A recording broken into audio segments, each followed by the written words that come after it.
Hai semuanya. Dulu ada orang yang menasihati saya seperti ini. Kalau kamu berteman dengan semua orang. Perlakukan orang-orang sebagai teman-temanmu. Berkati mereka, hormati mereka, hargai mereka. Tapi kalau bersahabat, kamu harus pilih.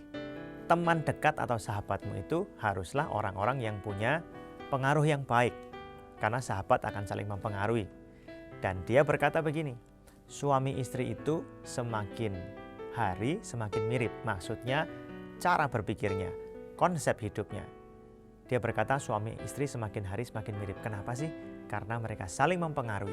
Oleh karena itu dia berkata, ketika menikah, menikahlah dengan orang yang seiman. Maksudnya bukan hanya agamanya sama, tetapi orang yang punya value of life yang sama. Apa sih value of life?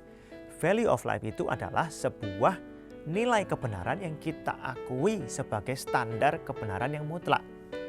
Harus sama, sebab jika tidak sama, itu berbahaya. Ulangan pasal 7 ayat 4 berkata begini, sebab mereka akan membuat anakmu laki-laki menyimpang daripadaku, sehingga mereka beribadah kepada Allah lain. Maka murka Tuhan akan bangkit terhadap kamu, dan ia akan memunahkan engkau dengan segera. Musa dan Tuhan melarang bangsa Israel ketika mereka sudah menduduki tanah perjanjian untuk mereka mengadakan perkawinan campur dengan orang-orang Kanaan. Alasannya bukan karena dilarang menikah beda keturunan atau beda ras. Alasannya adalah imannya berbeda, value of life-nya berbeda. Bangsa Kanaan itu dihukum oleh Tuhan. Kenapa? Karena mereka hidup dengan standar moral yang mengerikan. Dinasehati, ya, diberi kesempatan untuk bertobat berkali-kali, tetapi mereka tidak bertobat sungguh-sungguh.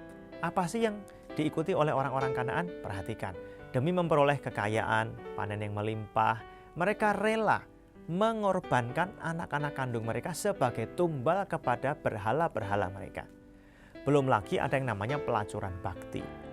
Di sana digambarkan kalau mereka mau mendapatkan kesuburan, mereka beribadah kepada dewa-dewi kesuburan dengan cara berhubungan dengan yang bukan pasangan resmi mereka di depan patung-patung berhala itu. Dua hal itu merupakan dua dari berbagai macam tindakan amoral yang mereka anggap benar sebagai sebuah kebenaran. Itulah sebabnya Tuhan berkata jangan menikah dengan orang yang punya value of life seperti itu.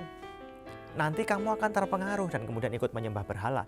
Dan gak terbayangkan kalau umat Tuhan melakukan kekejian itu terhadap anak-anak mereka. Bayangkan, sesuatu yang salah dianggap benar. Ngeri kan? Tuhan gak mau bangsa Israel punya standar hidup seperti itu. Itulah sebabnya Tuhan berkata, kalau kamu menikah harus dengan orang yang punya value of life yang sama.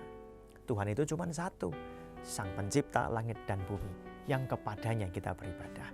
Ikuti standar Tuhan, bukan standar orang-orang yang hidup di dalam nafsu mereka dengan penyembahan berhala mereka, ritual tumbal, dan pola-pola hidup, nilai-nilai hidup yang salah.